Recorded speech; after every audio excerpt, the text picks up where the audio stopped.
يا صباح الفل، يا صباح الجمال، يا صباح الرضا من الرحمن. ازيكم يا حبايبي؟ عاملين ايه؟ يا رب جميعا تكونوا بصحة وعافية.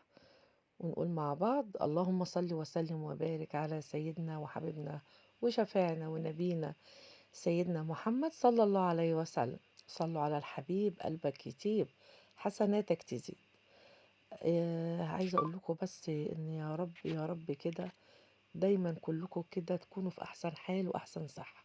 وزي ما وزي ما اتفقنا مع بعض دايما، واحنا واقفين في المطبخ واحنا بنعمل اي حاجة، اذكروا الله كتير عشان ربنا يرفع عنا البلاء والابتلاء ويرضى عنك. وكمان صدقيني هتلاقي نفسك واخدة على طول على ذكر الله. اي ذكر اي ذكر مهما كان، او تصلي مثلا على الحبيب صلى الله عليه وسلم، هترتاحي حتى نفسيا صدقيني والله. النهارده بقى يوم اجازة كده، يوم اللي هو يوم الجمعة الجميل ده، وباحب بقى أعمل أي حاجة كده جديدة للولاد علشان أحسسهم بإيه، بإن إحنا كلنا قاعدين أجازة كده، يوم حلو.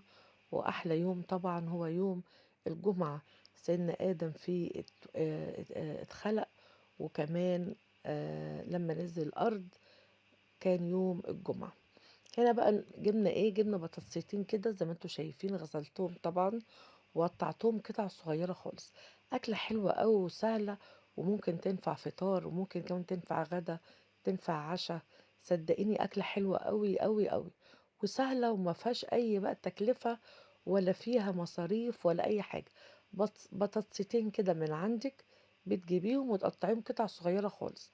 هنا بقى بتنجانية كده واحدة بس، ما عملتش غير واحدة بس، قطعتها صوابع كده زي ما انتوا شايفين.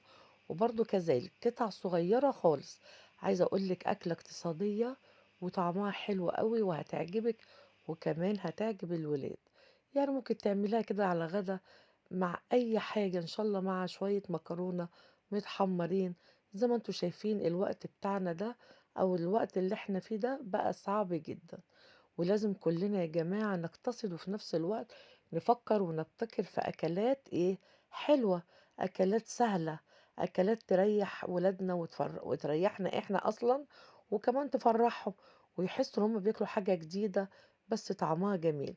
هاتي بقى معلقة كده من الزيت أو معلقتين على حسب كمية اللي انت تعمليها. أنا عملت بطاطستين وبتنجانية، ممكن انت تعملي أكتر. تمام تمام. هتعملي بقى ايه، هتقعدي تشوحي فيهم التشويحة اللي انت شايفاها دي.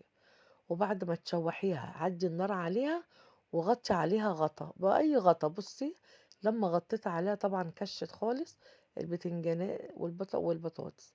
هنا بقى كان عندي فلفل ألوان كام قطعة كده، وفلفل حامي لو انت مش حابة الحامي ما تحطهوش. لو عندك أطفال ما بيحبوش طبعا الحامي ما تحطوش. حطيتهم وشوحتهم مع شوية فلفل مع شوية ملح مع شوية كمون، يعني حاجات بصي موجودة عندك في البيت واقتصادية جدا. بس عايزة أقولك سكر طعمها حلو قوي قوي قوي. ما هنا بقى قطعت الطماطماية، كنت خلاص بقى لقيت البطاطس استوت والبتنجان استوى. رحت عاملة ايه، رحت مقطعة طماطماية، مش هخليها كتير على النار، هي يا دوبك كده وهطفي خلاص، انا مش هعمل اكتر من كده. بس دوقي بقى البطاطس والبتنجان، يا نهار ابيض، حاجة كده جميلة قوي. جبت الطبق ونزلت عليه الايه، المكونات الحلوة دي. زي ما قلت لك التوبل بتاعتها سهلة: ملح فلفل كمون، مفيش اكتر من كده. ما تحطيش اكتر من كده عشان تحس بطعم البتنجان والبطاطس. بصوا بقى بسم الله ما شاء الله، حاجة كده تفتح النفس وجميلة جميلة جميلة. جربيها وانت مش هتندمي. ولو عجبك الفيديو ما تنسيش اللايك والتشير وتفعيل الجرس. واهلا وسهلا في قناتي، نورتيني.